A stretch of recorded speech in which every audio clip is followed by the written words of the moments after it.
Good evening and welcome to NTD News. I'm Stephanie Cox. Here are today's top stories. The House passed 2 gun control bills today that would tighten rules on background checks. Senate Majority Leader Chuck Schumer says the Senate will take up one of them soon. Biden signs the historic $1.9 trillion relief package. That means stimulus checks for many Americans and help for businesses. But what does it mean for the national debt and who's going to pay for it? House Minority Leader Kevin McCarthy says the situation at the border is spiraling out of control and that it is becoming a national security issue. But he says the president won't even acknowledge it. A coalition of 11 states is fighting to uphold a Trump-era federal immigration policy. It makes sure immigrants can financially support themselves before they're granted citizenship or green cards. And some good news for Floridians. The governor is canceling virus restriction fines imposed as early as March of last year.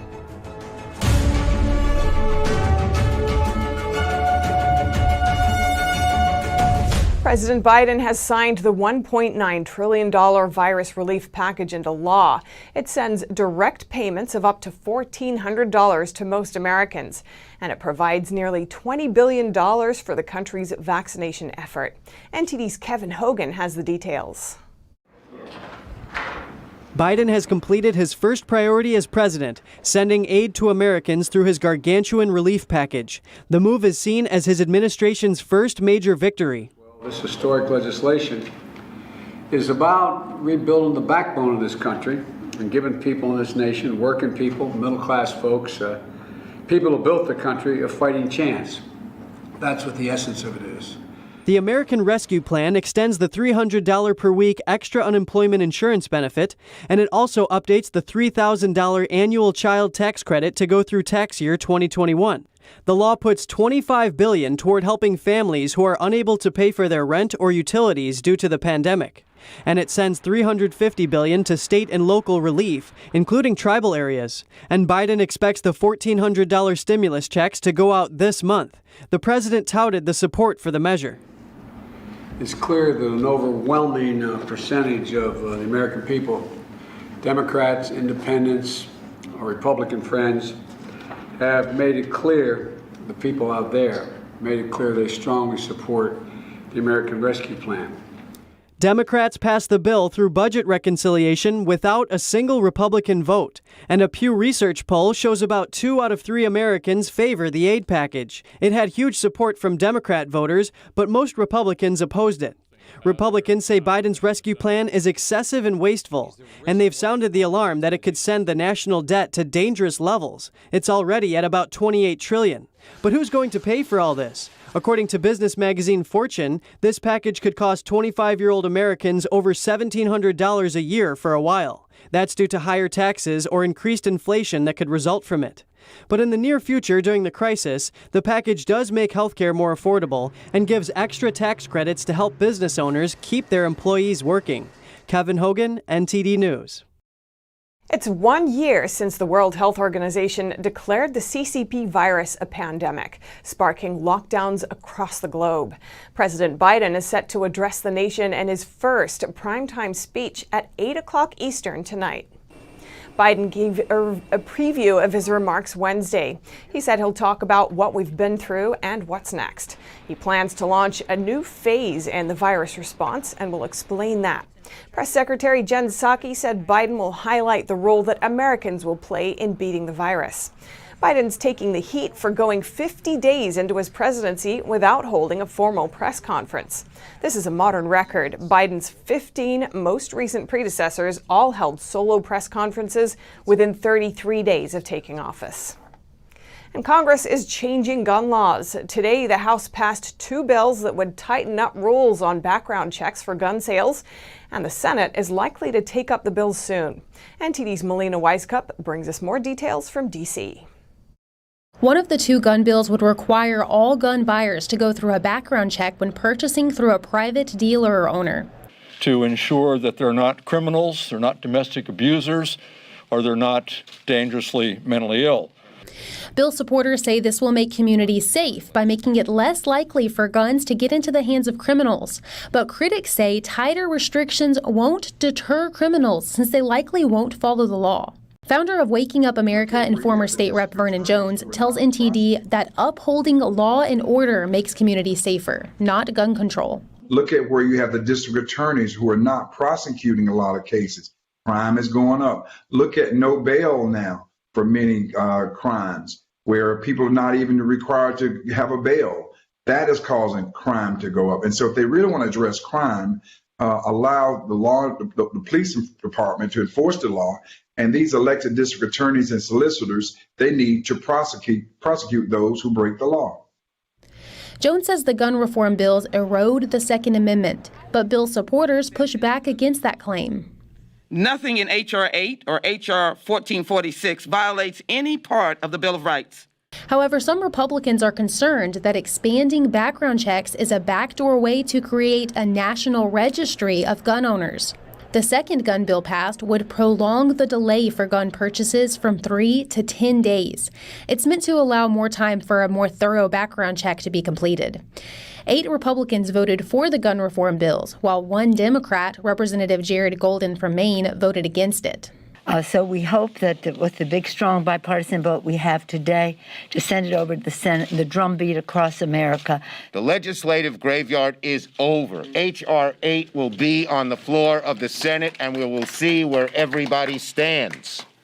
Now, there is one exception to this bill that would expand background checks to all private gun sales. That is, if the gun is given as a gift to a family member, the background check requirement wouldn't apply there. But that brings up the question as to how this law would be enforced, because there's no way to actually track or document if the gun is given as a gift to a family member or if it's in fact sold. Reporting in D.C., Melina Weiskup, NTD News. And just hours after these bills passed the House, Democrats introduced another gun bill. It will ban over 200 models of semi-automatic firearms and magazines holding more than 10 rounds of ammunition. And House Speaker Nancy Pelosi says gun reform is critical and Democrats won't stop until they get the job done. NTD speaks to a gun advocate who's pushing back. Opponents of the new gun control legislation push back against the argument that stricter gun laws will lead to less violence and crime. Economist and gun rights advocate John Lott says, on the contrary, access to firearms can help people protect themselves and their families, especially in a climate of defunding police officers and increased crime. He says these extended background checks could increase the timeline of getting a gun, but that won't necessarily lower crime.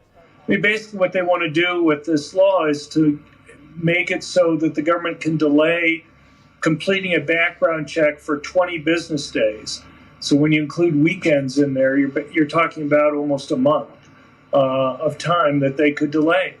Lott says if the goal is to encourage background checks, law-abiding citizens shouldn't have to bear the entire burden. You want to encourage people to go and do the background checks. You don't want to penalize them.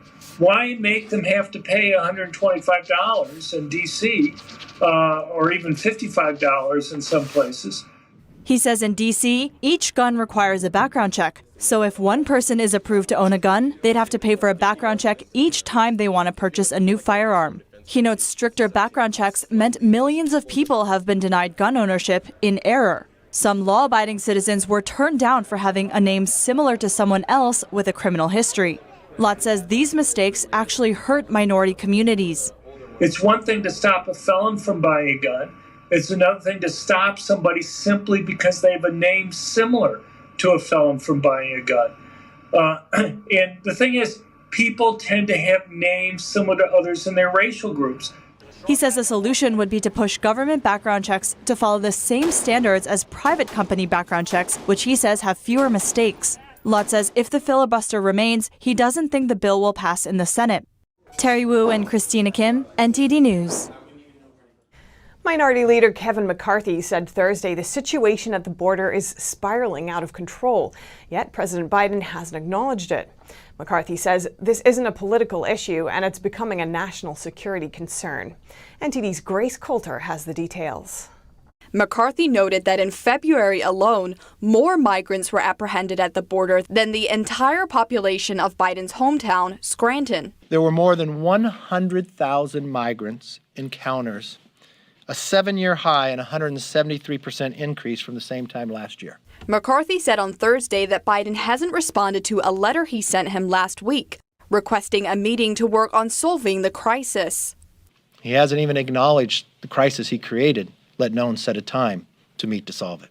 McCarthy says that he and a dozen House members are going to the border on Monday. They will assess the situation and try to find a solution.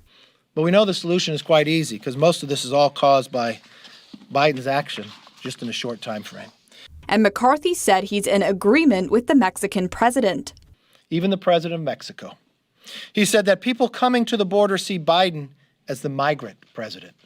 He's referring to an exclusive report by Reuters based on internal assessments seen by the news agency. They report Mexico's government is worried Biden's asylum policies are creating business for organized crime.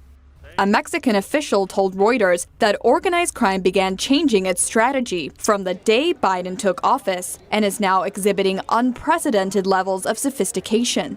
And McCarthy says border towns in the U.S. are already victims of their crimes.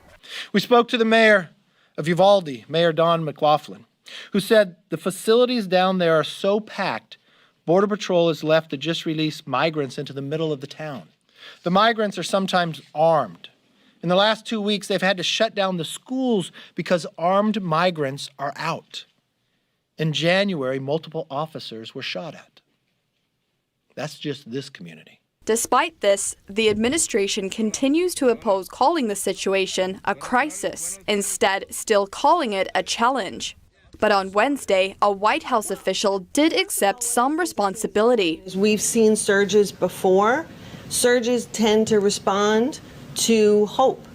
And there was a significant hope for a more humane policy. And that hope is causing migrants to come in droves. But the White House stressed the border is not open and discouraged irregular crossings. Grace Coulter, NTD News.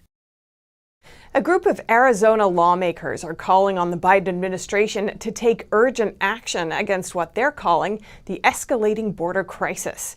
They say after over a year of devastating lockdowns, the president's immigration policies risk undoing Americans' hard work and sacrifices. NTD's Grace Coulter has the story. State Representative Mark Finchem says the people of Arizona are outraged at what he calls the selective application of public health policy. He's referring to illegal immigrants crossing the border and being released into the U.S. without being tested for the virus or being required to quarantine. If you think that this is a good policy, then all of the work that we have done on public health care over the last 14 months, you might as well put it in the shredder, because everything that we've worked for is now being compromised.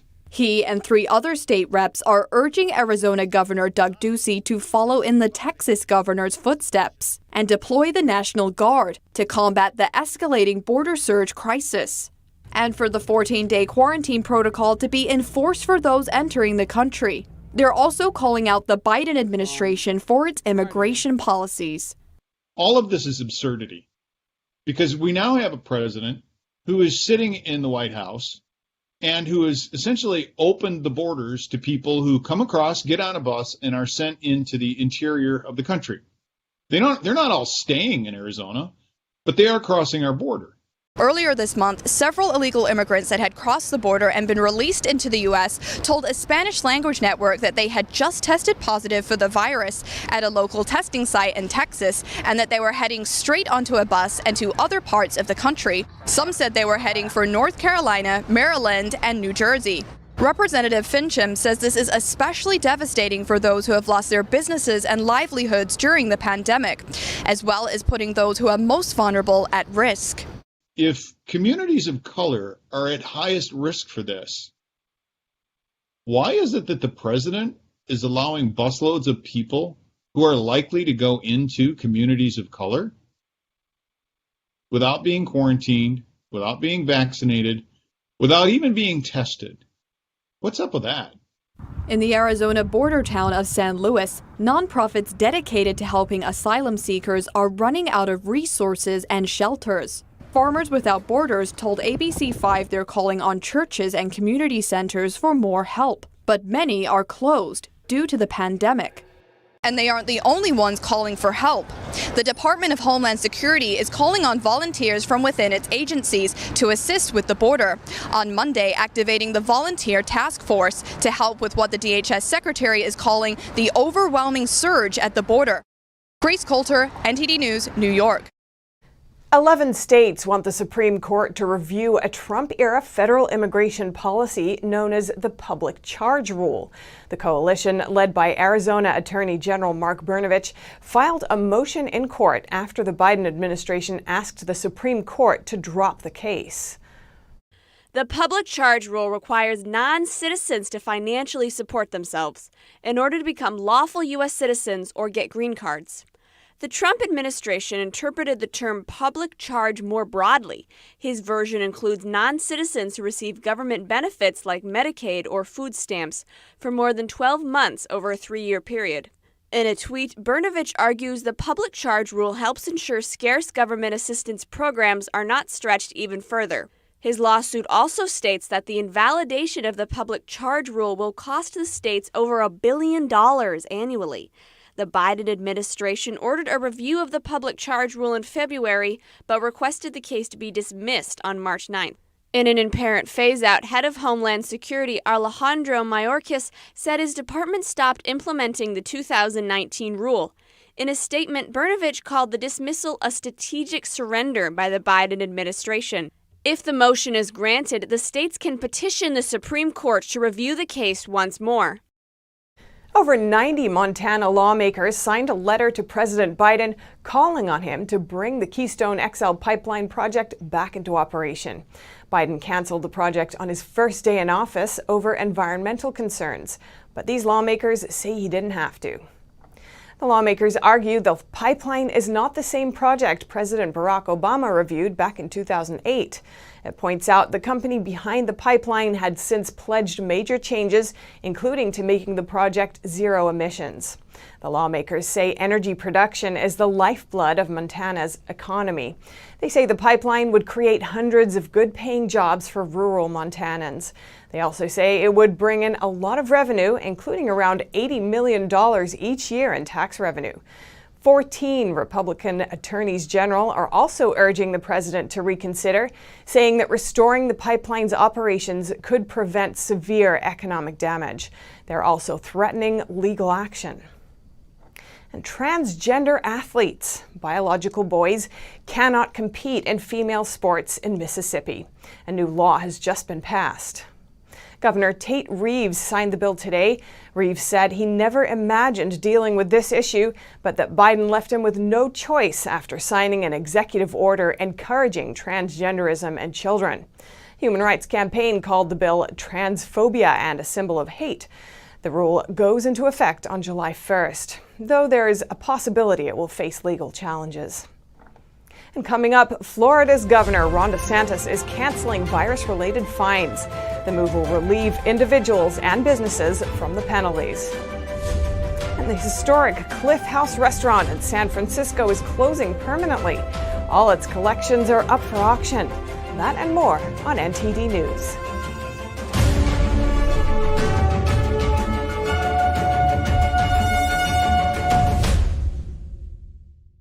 If you live in Florida and you've been fined for breaking virus-related restrictions, here's some good news for you.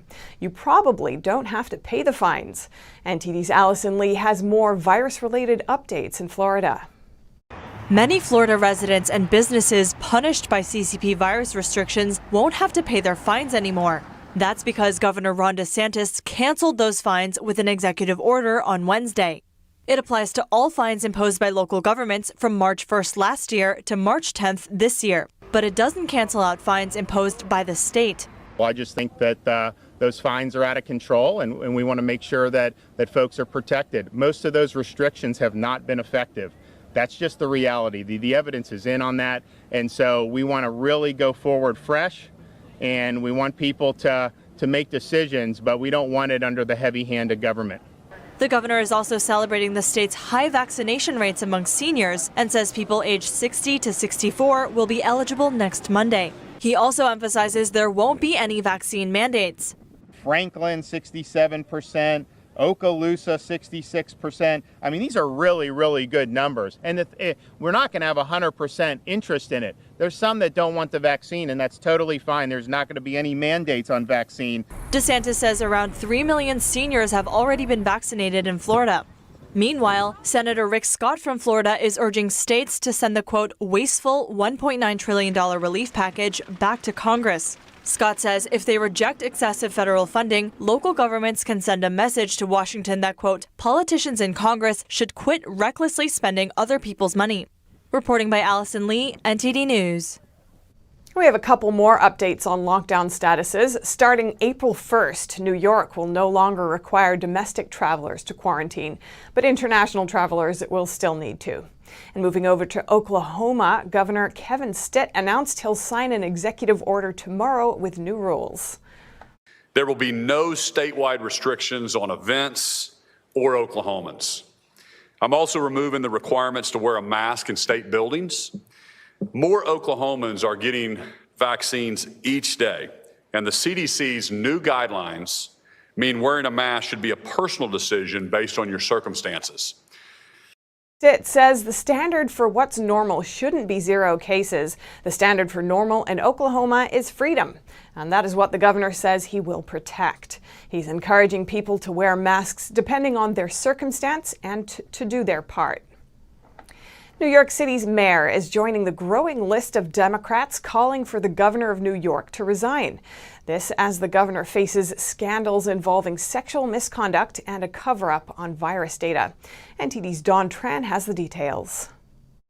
In a press briefing, New York City's mayor said it's time for New York Governor Andrew Cuomo to step down. This comes after 6 people accused the governor of sexual misconduct. The latest one accuses him of sexual assault. Cuomo allegedly brought a female aide to a secluded area in Times Union and groped her. The mayor said this is unacceptable and disgusting. He can no longer serve as governor.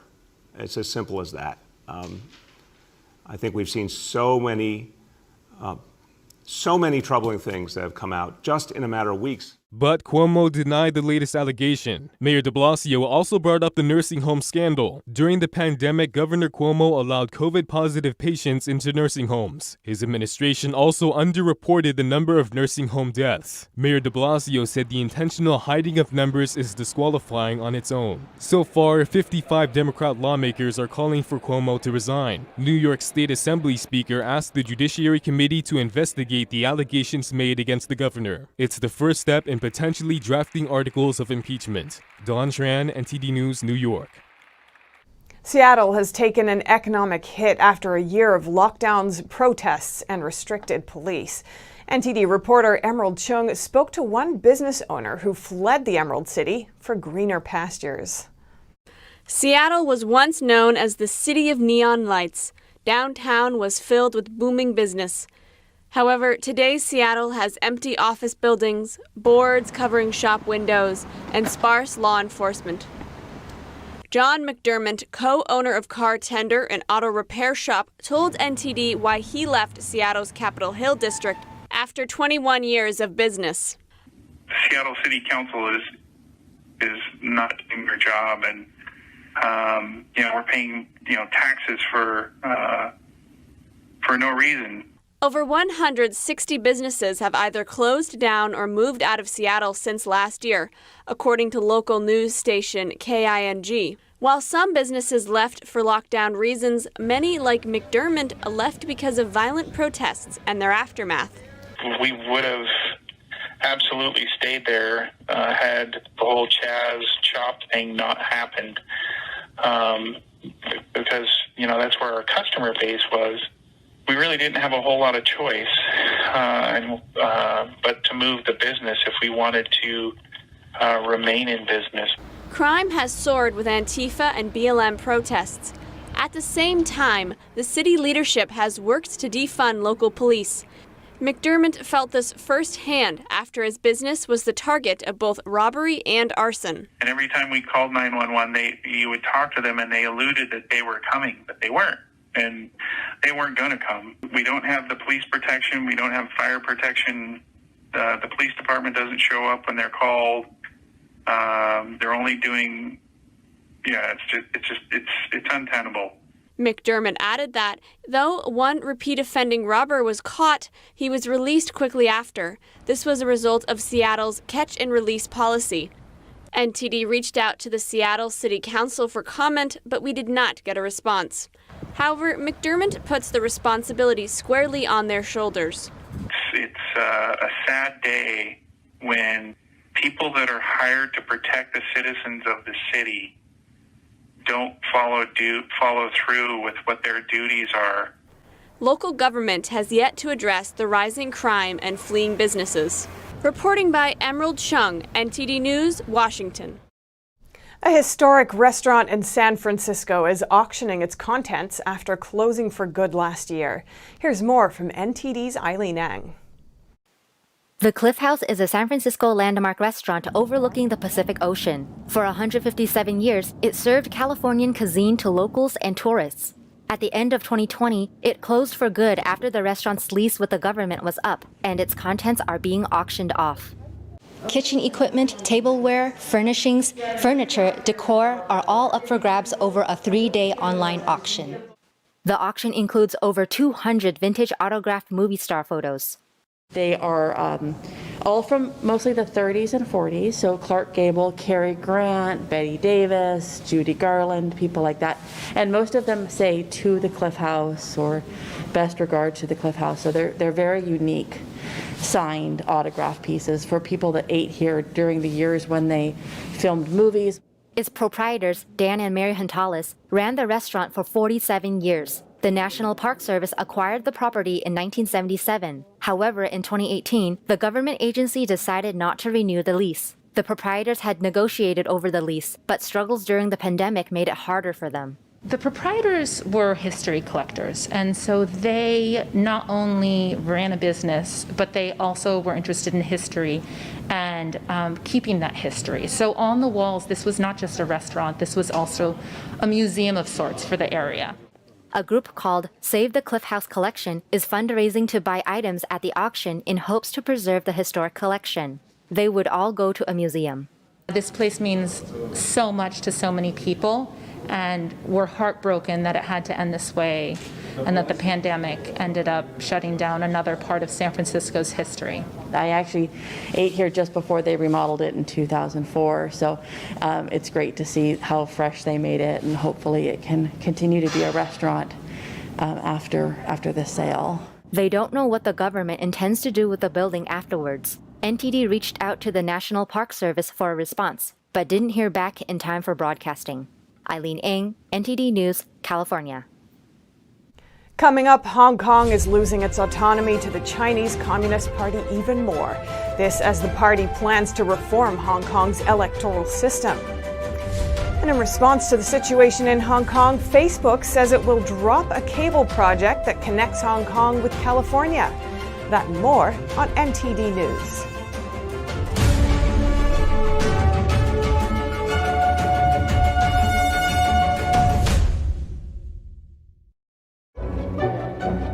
Someone has to find the way to build the Great Dome.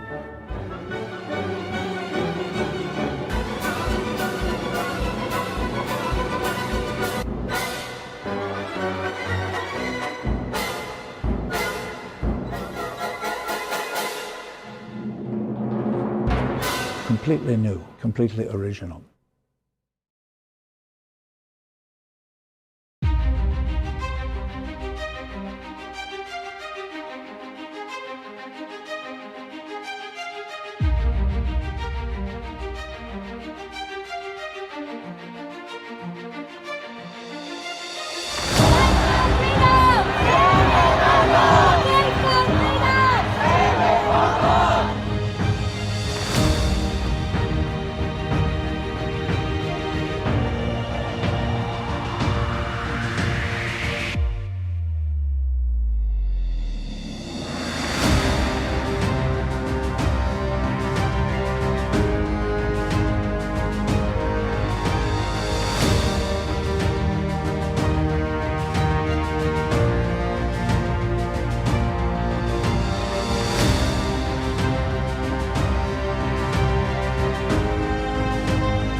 Hong Kong is moving a step closer into the grip of the Chinese Communist Party. This comes after the party decided to reform Hong Kong's electoral system. More on that from NTD's Don Ma.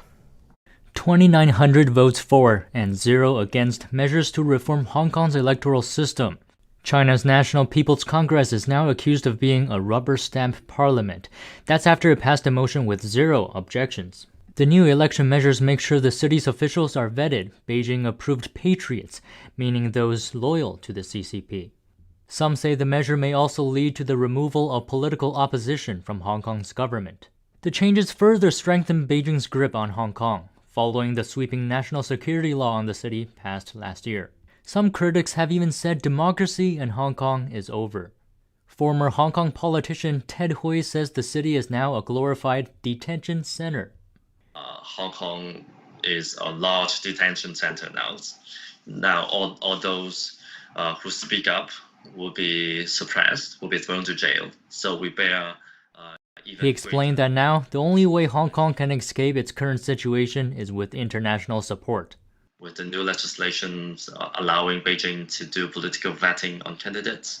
So it's basically a total elimination of political participations by any Democrats or dissidents.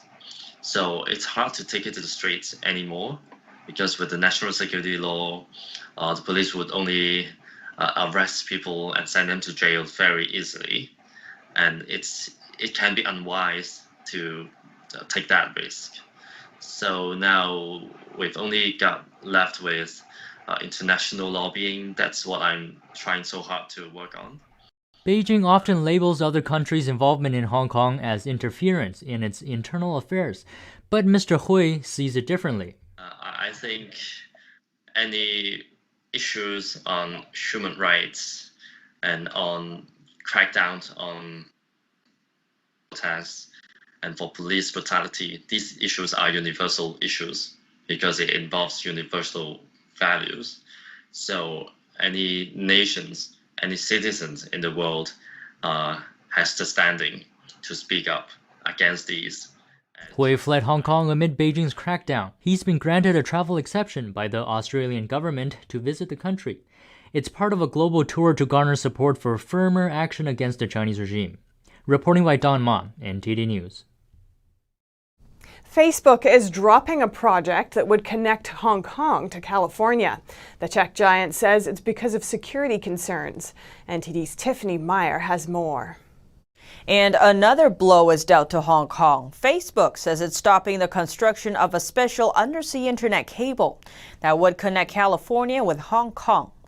Speaking to French media AFP, the tech giant cited security concerns in the announcement, centered around China's growing control over the city. The project was designed to connect the U.S., Hong Kong, Taiwan, and the Philippines. Facebook got the license for the initial connection between California and Hong Kong in 2018. But Washington has opposed the project, also voicing concern over potential risks related to China. The Justice Department proposed a change to the project last June, suggesting the cable could bypass Hong Kong instead, because equipment there could expose U.S. web traffic to Beijing. Some Taiwanese tech companies are found to have recruited semiconductors experts for the Chinese regime. Taiwanese prosecutors launched an investigation into 19 Taiwanese individuals. These individuals are involved in poaching Taiwanese experts for Chinese companies. Some of the individuals were paid an unusually high salary by Chinese companies in Taiwan. The Chinese companies asked them to recruit their former co-workers. In the past 3 years, hundreds of Taiwanese semiconductor professionals were successfully recruited into working for Chinese companies. That's according to the prosecutors. The prosecutors also say the efforts seriously undermine the development of Taiwan's semiconductor industry. The 19 individuals are accused of violating a law in Taiwan. The law requires Chinese businesses to acquire official approval before doing business in Taiwan. Taiwan previously banned Chinese firms from building semiconductor companies in Taiwan. A top CCP official is admitting that China faces a serious unemployment problem. During an annual CCP meeting, Chinese regime Premier Li Keqiang says unemployment prospects are still grim this year. He says 200 million people are in what he calls flexible employment. That's almost 1 in every 7 Chinese people. The CCP invented the term flexible employment. It usually refers to temporary, part-time, or short-term jobs. It may sound like freelancing at first, but in reality, most Chinese people in flexible employment have a relatively low income. It's also hard for them to find a stable job, especially during the pandemic. But because the regime counts flexible employment as employment, these people are likely not included in unemployment statistics. Lee also points out the working age population will increase by 14 million this year. That includes 9 million college graduates. And this is a record high. Nearly 300 million migrant workers will also need jobs. Coming up, find out how you can take advantage of the tax benefits included in the recent stimulus bill. And getting more robocalls these days, we explain why, along with tips on how to stop them. That and more in just a minute.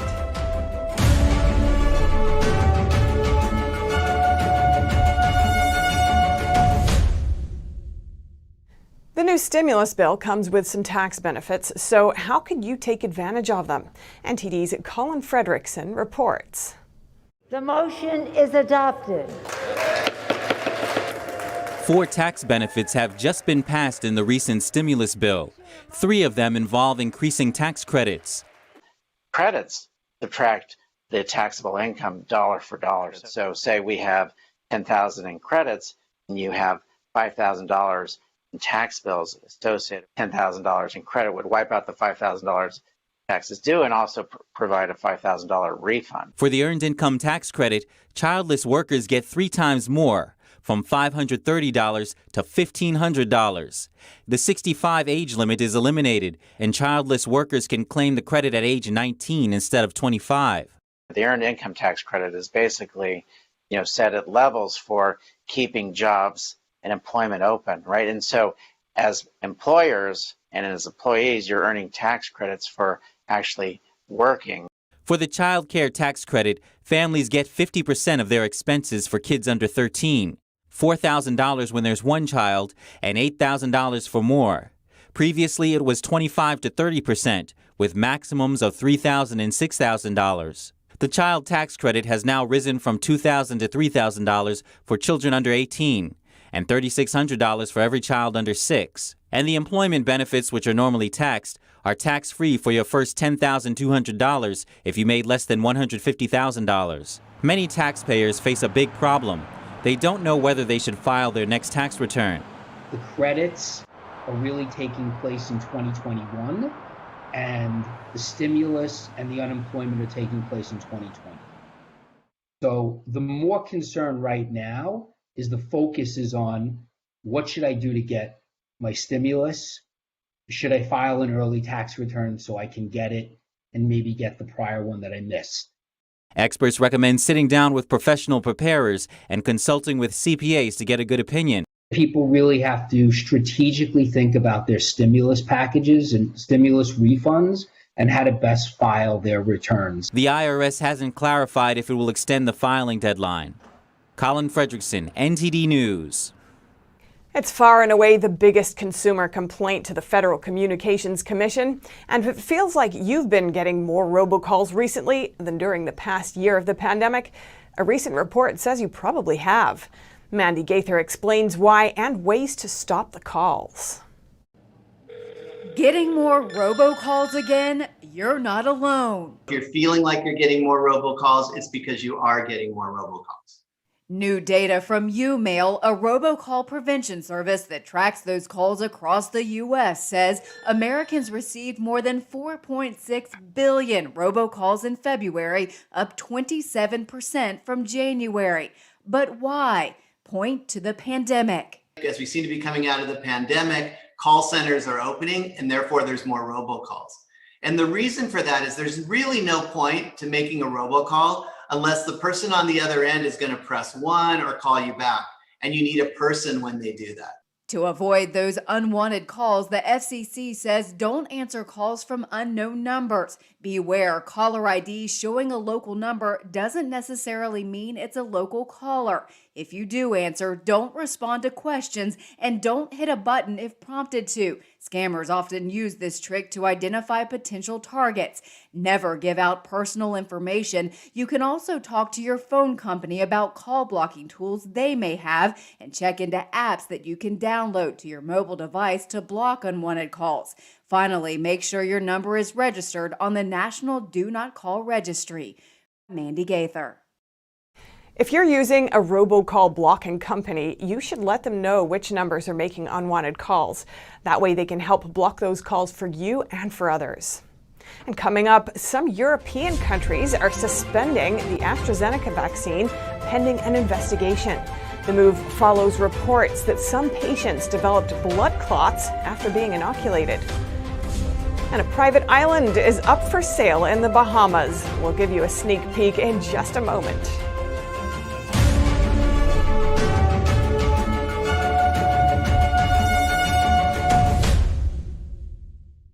If you're like me, and I think it's actually most of us, then you're getting really fed up with the nonsense going on inside the banking system.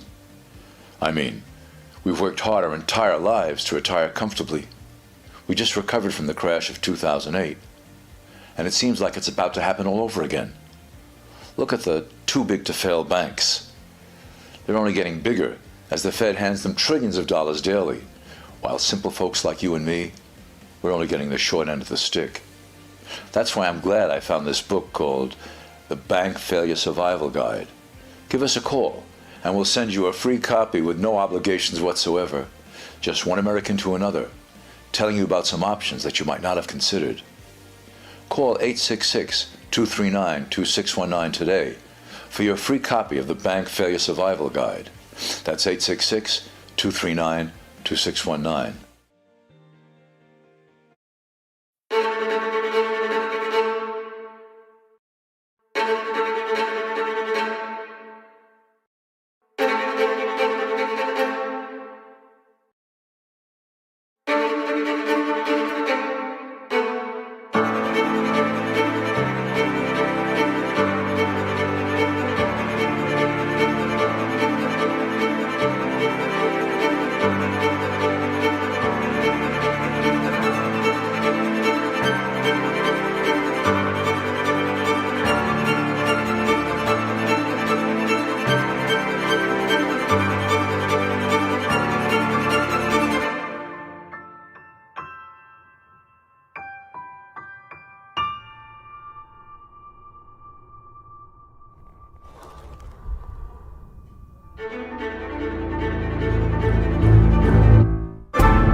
Denmark, Italy, and Norway are among the latest nations to suspend the use of the AstraZeneca vaccine pending an investigation.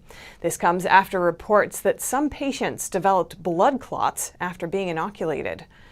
Danish health authorities have decided to suspend the shots for 2 weeks. A 60-year-old woman in Denmark who got the vaccine formed a blood clot and died. Danish authorities say they can't confirm if there's a link between the vaccine and the blood clots. Earlier this week, several European countries suspended the use of that same batch of the AstraZeneca vaccine after reports of a death and an illness in Austria. An EU drug regulator has said there's no evidence so far linking AstraZeneca to those 2 cases. And AstraZeneca said today its vaccine has been extensively studied in phase 3 clinical trials. And an EU drug regulator says the benefits of the AstraZeneca vaccine outweigh the risks and did not recommend suspending use. And the European Central Bank is ramping up bond buying in a bid to keep the region's economy on track for recovery. But some economists say there will be consequences. Our France correspondent David Vives has the story. Concerned that a rise in bond yields could derail recovery across the 19 countries that share the euro, the European Central Bank, or ECB, says it will use its €1.8 trillion pandemic recovery plan more generously over the coming months. In a press conference, ECB President Christine Lagarde says a new wave of the pandemic has slowed growth in the Eurozone. There remains uncertainty surrounding the near-term economic outlook, relating in particular to the dynamics of the pandemic and the speed of vaccination campaigns. The situation seems to mirror the Biden administration's $1.9 trillion relief plan. But one economist and editorial director for a French outlet says there's a difference. Europe is not going as far as the helicopter money bill signed by U.S. President Biden, but we might soon get there. Helicopter money refers to an increase in supply of money that is directly given to the public as cash. Wappler says the money drop could cause inflation. Biden policy is clearly inflation. ECB policy can also lead to it, but it is targeted, as the ECB funds some businesses through the banks by purchasing bonds, financial assets, etc. One thing is certain, there's no such thing as free money, and this kind of measure has barely showed positive outcomes in history. The ECB estimates inflation to rise from the 0.3% in 2020 to an average 1.5% in 2021. David Vives, NTD News, Paris. A new report in the UK cautions against police officers taking the knee at demonstrations. The report, ordered by the UK's Home Secretary, looks into the conduct of police officers during protests. Here's NTD's Jane Werrell with the details. Police should think very carefully before taking the knee. That's one conclusion from a wider report about how police manage protests. The Independent Police Inspectorate recommends police to look at the impact of certain disruptive protests. The review was ordered by Home Secretary Priti Patel last September. It followed large-scale protests last year. Thousands of activists took part in Black Lives Matter demonstrations across the UK, partly sparked by the death of George Floyd, a black man who died in police custody in the US. The Inspectorate said some officers felt pressured to take the knee. It concludes with saying police officers taking the knee will rarely be appropriate. It found forces took different stances. One officer faced sustained abuse by activists until he took the knee. National guidance says police should make the decision based on the circumstance and potential security issues. While the majority of protests were peaceful, a small portion of activists were violent or caused disruption. The report finds police often don't find the balance between protecting the rights of protesters and preventing excessive disruption to residents and businesses. In response to the report, Alana Byrne from climate change protest group Extinction Rebellion said, "We don't plan on stopping any time soon. They can try to make it a crime to care, but they will not stop people from caring." The Inspectorate backs the use of live facial recognition to identify certain protesters not following the law. The 157-page report says that while police are usually good at managing protests, a modest reset is needed. It recommends small changes in the law as long as those changes are in line with human rights laws. Jane Werrell, NTD News, London. Pandemic restrictions are a headache for opera performances, especially the social distancing rules. But an English opera house has found a special way to manage it. Glyndebourne is an opera house in the idyllic Sussex countryside in southern England. Its managers are planning the 2021 Summer Festival, hoping to stage Wagner's La Traviata. To follow social distancing rules, they decided to move the orchestra to the rear half of the stage and let the cast use the front half with the chorus off stage. And I think that will actually give the audience a different and actually a fantastic experience. So we're actually quite excited about that. The annual Glyndebourne Festival was founded in 1934. It's now a world-class music event and a quintessentially English experience. During 90-minute intervals, the audience fan out into the grounds to picnic on the grass and enjoy the views. Last year the festival was cancelled. Hopwood expects this year they might lose £11 million. It is about people, it's about keeping our staff employed, it's about providing work for freelancers, and it's about engaging with our audiences, continuing to engage with them. The Opera House has 1,200 seats. The festival is always sold out, but for now only 600 seats per performance, or 50% capacity, will go on sale to allow for social distancing. The people are booking tickets now because they're desperate to be here, and they're saying to us, we recognise we might not be able to come, but we have to hope and have optimism and have something to look forward to. The Opera House had to draw on its reserves. She says one of the positive things is that they didn't have to make a single member of staff redundant. Our next story takes us to Taiaroa Head, a nature preserve in New Zealand, where a camera captured a rare and silly sight. The albatross is one of the most impressive creatures in the animal kingdom, most of the time. Luckily, despite its bird bones and the bungled landing, this albatross did not appear hurt. Who knew birds had such trouble rolling over on their backs? But while it may be an embarrassing moment for him, he certainly gave us humans something to tweet about. And looking for a vacation? You could own your very own slice of Caribbean paradise. Little Ragged Island in the Bahamas, also known as St. Andrews, is up for sale. The 730-acre island boasts freshwater ponds, snorkeling, and sailing opportunities, and even has its own flamingos. Your nearest neighbor would be a 10-minute boat ride away. The island is on sale through Concierge Auctions, a U.S. real estate company that auctions properties of the highest bidder. To join the auction, you need a $100,000 deposit. The island is listed for $19.5 million, but there is no minimum bid. Bidding opens March 26th and closes March 31st. A number of island brokers have reported a huge spike in demand for private islands since the pandemic started. And that's all for today's news. Thanks for tuning in. I'm Stephanie Cox.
Don't miss out on important news. Our videos are being deleted.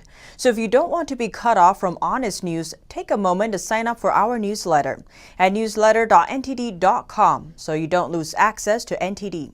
Go to newsletter.ntd.com to sign up for our evening newsletter.